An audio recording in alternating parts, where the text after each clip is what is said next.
¿Cómo están, gente? En la clase de hoy hablaremos sobre los enlaces químicos, siguiendo con la materia sobre la tabla periódica. Vamos a partir. ¿Qué es un enlace químico?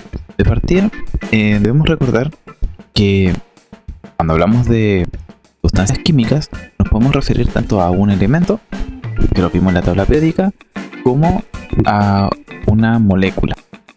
Por lo tanto, estas moléculas, para que se formen cuando interactúan en dos o más elementos, van a formar una molécula a través de un enlace químico. Para empezar, digamos que el enlace químico es la forma en la que se unen los átomos, y también las moléculas entre ellas se pueden unir a través de otros enlaces químicos que los vamos a ver después. Ahora vamos a ver solamente los enlaces que unen átomos con otros átomos. Entonces estas uniones son acordes a la configuración electrónica de estos elementos. O sea, no se va a unir cualquier elemento con cualquier elemento. Hay ciertas reglas que tenemos que seguir. Para entender estas reglas, lo más esencial es entender que los elementos, dentro de su configuración electrónica, van a estar buscando una estabilidad. Si se recuerdan del video de la tabla periódica, hay algunos elementos que tienen orbitales casi vacíos, por ejemplo los metales, que tienen 1 o 2 electrones de valencia. Por lo tanto, esos electrones es más fácil que se entreguen o que se compartan con otro átomo, mientras que aquellos elementos que tienen un orbital que está casi lleno, es más fácil que reciba electrones. Por lo tanto, ahí es donde empiezan a jugar los tipos de enlace. Vamos a ver 3 tipos de enlace en esta clase, que son los más básicos: el enlace iónico, el enlace covalente y el enlace metálico. Como dice sus nombres, el enlace iónico se forma al interactuar iones. Recuerden que los iones pueden ser dos: un anión o un catión. Un enlace iónico es cuando un anión se junta con un catión. Después lo voy a explicar más en profundidad. El enlace covalente tiene, el enlace que sale acá abajito en el dibujo, que es cuando se comparten, por así decirlo, electrones. Y el enlace metálico tiene que ver con los metales, obviamente, como dice su nombre. Entonces, partimos con los enlaces iónicos. Los enlaces iónicos van a ser un tipo de enlace que va a aparecer cuando tenemos un anión interactuando con un catión. Si se recuerdan, el anión era un elemento con carga negativa, mientras que el catión es un elemento con carga positiva, un ion. ¿Por qué va a ser negativa? Porque recibió electrones, mientras que la carga positiva es positiva porque cedió electrones y tiene más protones que electrones en el núcleo. Los núcleos tienen los protones, ¿recuerdan eso? Mientras que en las órbitas se encuentran los electrones. Le pongo el signo negativo. No son rayitas, son signos negativos. Entonces en este caso, lo que tenemos aquí en este diagrama es un átomo de cloro que en su último orbital pueden caber hasta 8 electrones y tiene 7. ¿Por qué caben 8? Vamos a ver su configuración electrónica. Este último orbital, el orbital 3, tiene un S, un 3S y un 3P. En el S caben 2 electrones y en el P caben 6 electrones. Por lo tanto, en total, en el orbital número 3 caben 8 electrones. 2 más 6 para dar esos 8 electrones. Entonces, un espacio vacío en este último orbital, porque le caben 8 y es 7. Le falta uno solo para estar completo. Por lo tanto, recibe electrones fácilmente el cloro. Por otro lado, tenemos el sodio, que también termina en su tercera órbita. También tiene 3s2, 3p6. Pero, en el caso del sodio, llena solamente el primer espacio del suborbital S. Por lo que es más fácil liberarse de ese electrón y quedarse solamente con la segunda órbita.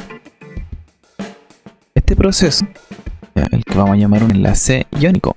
¿Por qué? Porque el sodio le está entregando ese electrón, se lo va a estar dando al cloro. Le dice: toma, tenés tu electrón, déjate molestar. Entonces yo me quedo tranquilo con mis 2 órbitas, tú te quedas tranquilo con tus 3 órbitas llenas y todos felices. Y es lo que vamos a ver en el resultado aquí abajo. Tenemos un ion de cloro que va a tener un electrón extra. Aquí tiene este electrón extra, mientras que el ion sodio le va a faltar ese electrón. Por lo tanto también es un ion, pero en este caso es un catión. y el cloro es el anión. Entonces este intercambio de un electrón que pasa de un átomo a otro átomo es lo que llamamos el enlace iónico. Y esta interacción está aquí, va a formar una molécula que llamamos el cloruro de sodio, el NaCl. Es nada más ni nada menos que la sal que le echamos a la comida. Este tipo de enlace va a formar cristales en la naturaleza. La mayoría de estos enlaces los vamos a ver como piedritas, igual que la sal que le echamos a la comida. A veces son de otros colores, dependiendo de los elementos que la compongan. Segundo tenemos los enlaces covalentes. Los enlaces covalentes corresponden a átomos que comparten un electrón en su orbital más externo. O sea, en este hidrógeno vamos a seguir teniendo, va a ser un S2, 1S2, mientras que el oxígeno es el 2P6. Ya tenemos 1, 2, 3, 4, 5 y 6. Y el 2S2 también va a estar completo, que van a ser los que están aquí. Entonces vamos a decir que el oxígeno tiene su último orbital lleno en la órbita número 2, y el hidrógeno también va a tener su última órbita, que es la 1, también completa. Pero en este caso, uno de estos dos electrones, en este caso este electrón, va a ser de los dos electrones. Pero en verdad esos dos electrones van a ser parte del hidrógeno, estos dos electrones van a ser parte del hidrógeno. Que la gracia del enlace covalente es que es muy fuerte. De hecho, no se deshace más fácilmente. No es soluble en agua, porque si no el agua no existiría, porque el agua tiene enlace covalente. Y tiene un tipo de enlace covalente que le decimos un enlace polar. ¿Por qué va a ser polar? Voy a explicar el tiro porque después lo voy a mencionar. Si se fijan, nos queda como separado.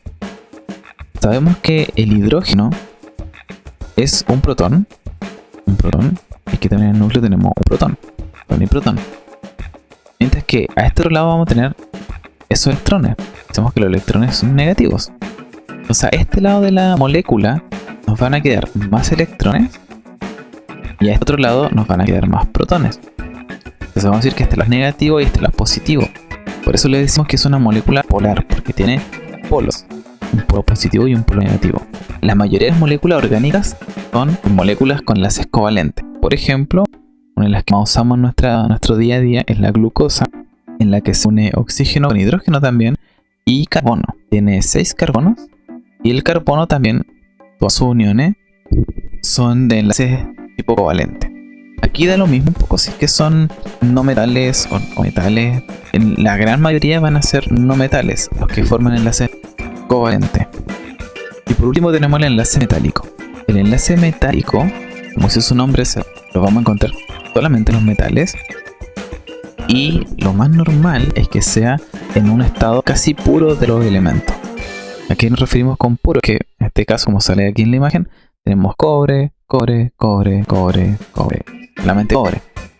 ¿Qué es lo que va a ocurrir? Aquí los electrones, como se deberían recorrer de la tabla periódica, están continuamente como queriendo salir porque son muy poquitos del último orbital.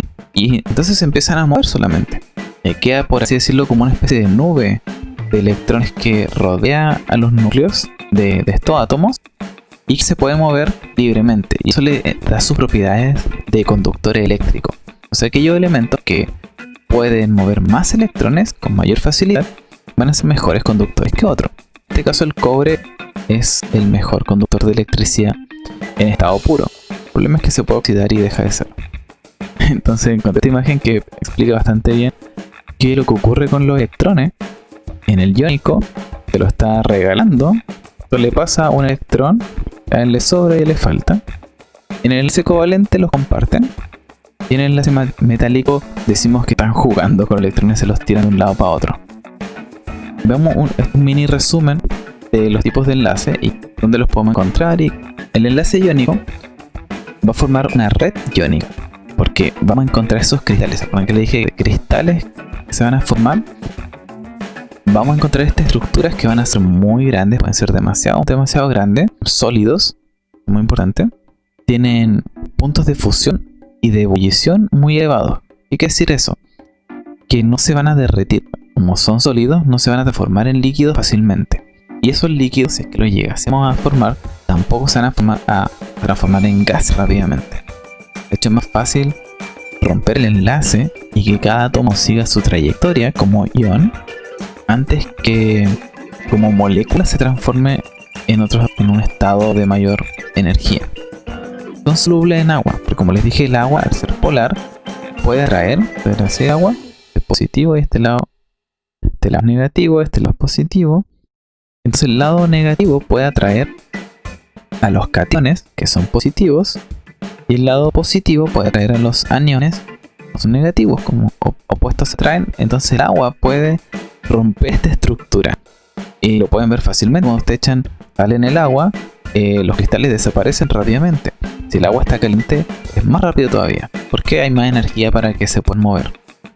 Estos tipos de estructuras, la estructura cristalinas, no conducen electricidad fácilmente en un estado sólido, pero son la razón por la cual el agua es buena conductora de electricidad. El agua por sí sola no conduce la electricidad, sino que tiene que tener disuelto estos iones en el agua para que la electricidad pueda moverse de un ion a otro ion rápidamente. Y por eso el agua es buena conductora de electricidad, porque tiene sales disueltas. Si tenemos agua pura, no fluye la electricidad por ahí. En cambio, si tenemos una agua con mucha sal, igual se puede quedar atascada la electricidad porque se mueve hacia todos lados y se dispersa la energía. Pasando al enlace covalente, vamos a encontrar que forma desde estructuras muy simples a estructuras gigantescas, que también pueden ser cristales, como son los diamantes. La estructura simple, partamos con la simple, son moléculas que por lo general se van a formar de muy poquitos átomos, como en este caso el metano, que tiene solamente 5 átomos, un carbono en el medio y 4 hidrógenos alrededor. Es lo que nos dice la fórmula. Carbono tiene 1, hidrógeno tiene 4. Por lo general, en la naturaleza, los vamos a encontrar en estado líquido o gaseoso. El metano, de hecho, es un gas en naturaleza, el gas que expulsamos los animales cada vez que comemos ciertos tipos de alimentos, altos en fibras principalmente. O también puede ser la benzina que utilizamos en los vehículos. Ya, esos son líquidos y gases, y son estas moléculas simples. Tienen puntos de fusión muy bajos, o sea que si fuera un líquido, se puede transformar en gas rápidamente. De hecho, la benzina se evapora. Si uno la tiene, los autos están al sol, se evapora y perdemos la benzina que teníamos en el estanque, por si no lo sabía. Tienen puntos de ebullición muy bajos, o sea que lo mismo, necesita muy poquita energía para pasar de un estado de poca energía a un estado de mucha energía, o sea, de sólido, líquido y de líquido a gas. Damos poca energía para hacer esos pasos. No son solubles en agua, por eso los derrames de petróleo son tan complicados, porque no se mezclan con el agua muy bien, entonces es súper difícil sacarlo. Y no van a conducir la electricidad. Como no son iónicos, van a encontrar en estado neutro. Una N con un 0 arriba es el símbolo del estado neutro. Como los electrones están todos, por así decirlo, haciendo un trabajo, no van a interactuar entre esta molécula y la molécula que está al lado. Por lo tanto, no conduce la electricidad. En las moléculas gigantes, o moléculas grandes, como en el caso del diamante, que está hecho solamente de carbono, el diamante no tiene una fórmula química como el metano, porque al ser solamente carbono, esto lo podemos romper y nos quedamos con un pedacito de diamante. O esto también. Entonces no tiene siempre la misma cantidad. Estas moléculas son sólidas, casi siempre. No, bueno, siempre en estado natural, o sea, a las temperaturas que encontramos nosotros. Puntos de fusión elevados y puntos de ebullición elevados. Lo contrario es derretir un diamante en la fusión, convertir de sólido a líquido, es posible. No es difícil, pero para nosotros como humanos con nuestra tecnología sí lo es. Pero en la Tierra, en los volcanes y cosas así, ahí es donde se forman los diamantes. Por lo tanto, ahí sí se pueden transformar de sólido a líquido. Y el punto de ebullición es más difícil todavía llegar. Que hayan diamantes en estado gaseoso ocurre en ciertos planetas porque tienen presiones muy bajas y temperaturas muy altas. Así es más fácil llegar a esos puntos de ebullición. Y bueno, aquí la solubilidad y la conductividad van a depender mucho de qué molécula estemos hablando. En el caso del diamante no se diluye en el agua. Si echar agua no le va a pasar nada. Y la electricidad va a depender también de cómo está estructurado este diamante. Hay diamantes que son muy buenos conductores de electricidad y hay otros diamantes que no. Y por último tenemos la estructura de los enlaces metálicos, que van a formar una red metálica muy parecida a la red iónica. En algunos casos se dice que los metales forman cristales también, porque tienen una red cristalina. Como dice acá, pues son sólidos cristalinos. La gracia de esto es que un cristal de sal, por ejemplo, si yo le aplico fuerza, se va a romper. En cambio un metal, dependiendo cómo se aplique esa fuerza, le podemos cambiar sus propiedades. Esto fue lo que vimos en el video anterior, que son dúctiles y son maleables. Va a tener puntos de fusión elevados, no tantos como los enlaces covalentes, pero son bastante elevados. Estamos hablando de 300, 500 grados Celsius. Y el punto de ebullición también es muy elevado, hablamos de miles de grados Celsius. Y los metales nunca van a ser solubles en agua. O sea, si yo echo un metal al agua no le va a pasar nada. Van a ocurrir otras reacciones químicas, pero no se va a desarmar por esta agua. Entonces veamos las moléculas que se pueden formar. O más bien, primero vemos qué son las moléculas. Las moléculas van a ser la unión, como le dije en un principio, mediante enlaces de dos o más átomos. Tenemos moléculas de dos átomos, como también tenemos moléculas de cientos de átomos o de miles de átomos. Las moléculas son estables dentro de circunstancias normales que se pueden estudiar, van a ser estables. Hay algunas moléculas algunos compuestos que no se consideran moléculas porque con una pequeña cantidad de energía se desarman en su estructura más básica, y esa estructura más básica es la molécula. Lo vamos a representar a través de modelos y de fórmulas. Los modelos son estos dibujos que vemos acá, estos que les puse acá, o este también.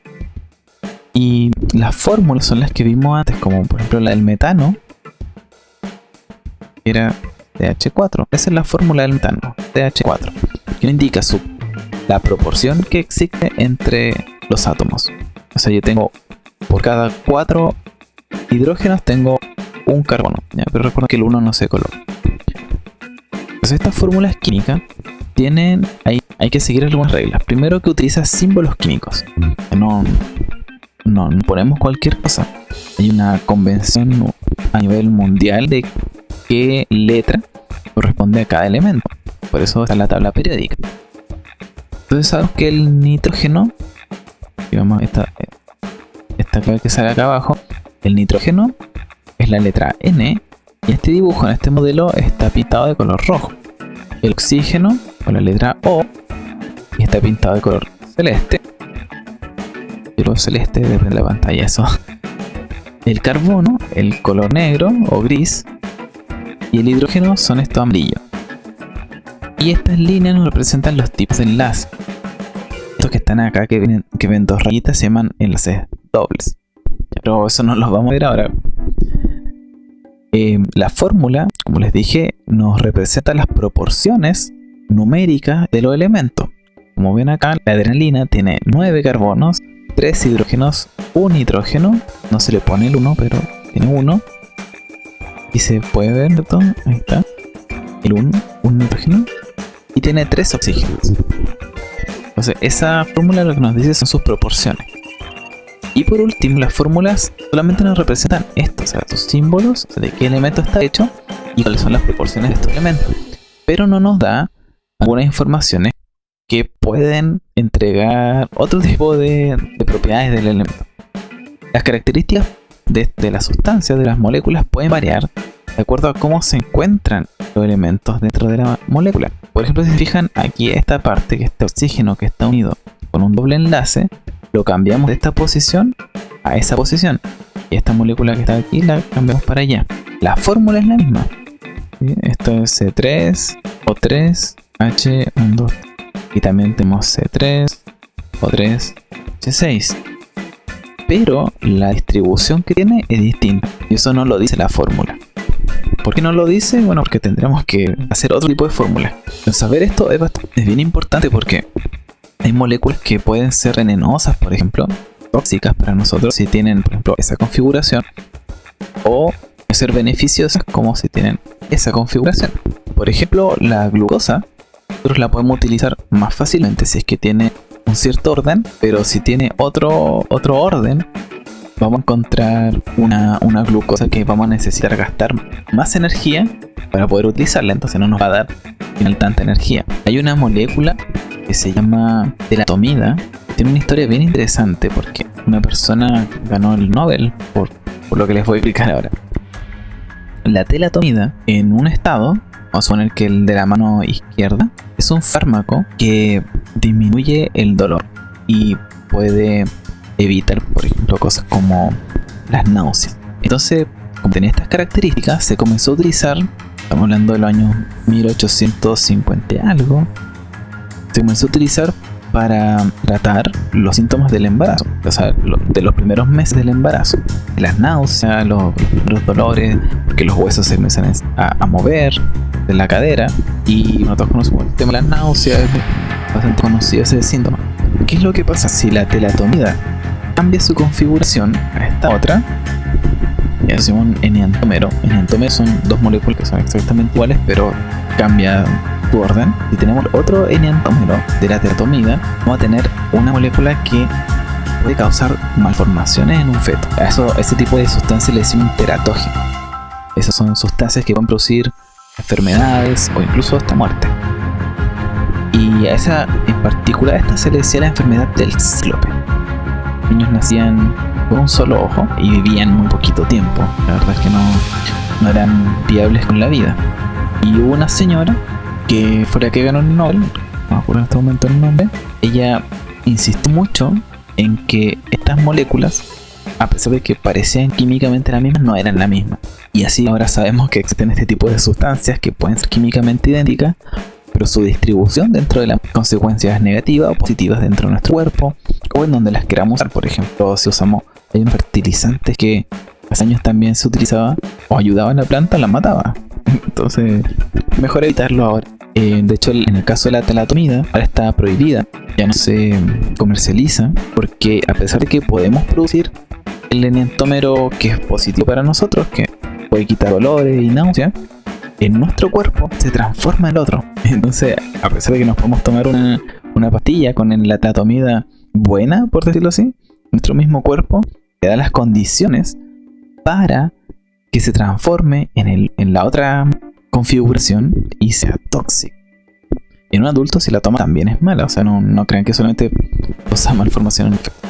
Entonces, eso es lo importante de las fórmulas, que nos entrega cierto tipo de información, pero también nos oculta otro tipo de información porque no podemos poner tantas cosas en una fórmula. Por último, mencionar dos tipos de moléculas. Son los dos grandes tipos de moléculas que existen en el universo: las moléculas orgánicas y las moléculas inorgánicas. Las moléculas orgánicas son aquellas que podrían formar parte de los seres vivos, y las moléculas inorgánicas son las que no forman los seres vivos. Aunque en nuestro cuerpo tenemos varias de estas moléculas pueden existir en cualquier parte del universo y no van a formar seres vivos. Mira que se cree que si encontramos planetas, por ejemplo, que tengan una gran cantidad de estas moléculas, es porque lo más seguro es que hay seres vivos en ese lugar. Hasta ahora no hemos encontrado ninguna. 2020, junio, que yo sepa, todavía no se ha encontrado ninguna.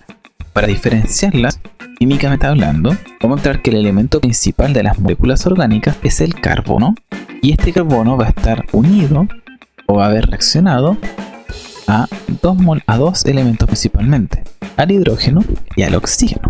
Vamos a decir que está hidrolizado, este carbono está hidrolizado. Hidrolizado quiere decir que está con agua, porque agua es H2O. O sea, para que se forme esto, lo único que necesitamos es carbono y agua y energía y nada más. O sea, las moléculas de la vida, bueno, estos son algunos ejemplos nomás que les puse acá, están en cualquier lado del universo. La vida en verdad no es nada tan imposible de encontrar mientras hayan las condiciones correctas. Todas estas que les puse aquí, estas son hormonas: la testosterona, esta que está aquí, la heroína, es una droga, un neurotransmisor. La prolina, la ribosa y la fructosa son moléculas que podemos encontrar en nuestros alimentos todos los días. Por otro lado, tenemos las moléculas inorgánicas. ¿Cómo vamos a diferenciarlas de las orgánicas? Es que no encontramos carbono, o si lo encontramos, no va a formar como una red principal dentro de la molécula. Todas estas son moléculas que podemos encontrar en nuestro cuerpo, pero no tienen carbono, por lo tanto no se consideran orgánicas. Algunas de estas que están aquí en la imagen son vitaminas. Otra forma de ver esto, donde vamos a encontrar cosas orgánicas, son todas las cosas que provienen o fueron parte de un ser vivo, y las mismas moléculas orgánicas distribuimos en otras tres grandes grupos: los carbohidratos, ya que son carbono, hidrógeno y oxígeno; las proteínas, y la gracia es que aparte de tener carbono, hidrógeno, oxígeno, vamos a encontrar nitrógeno; y las grasas, que también aparte de encontrar carbono, hidrógeno, oxígeno, vamos a encontrar fósforo. Y las moléculas inorgánicas, como les dije, son aquellas que no tienen carbono. El agua tiene H2O, el oxígeno es una de las moléculas que vamos a encontrar dos elementos, dos átomos del mismo elemento. Y la sal de Metz, recuerden que es cloruro de sodio. Ninguno es carbono, ninguno de estos es carbono, ninguno de estos es carbono. Con eso damos finalizada esta clase de moléculas y enlaces químicos. Recuerden que si tienen alguna duda, pueden hacerla a través de los mismos comentarios del video. Aunque yo no estoy revisando constantemente eso, pero puede ser igual una buena forma de generar una conversación aparte de del foro donde deberían consultar. Así eso, nos vemos en el próximo video. Chao, chao.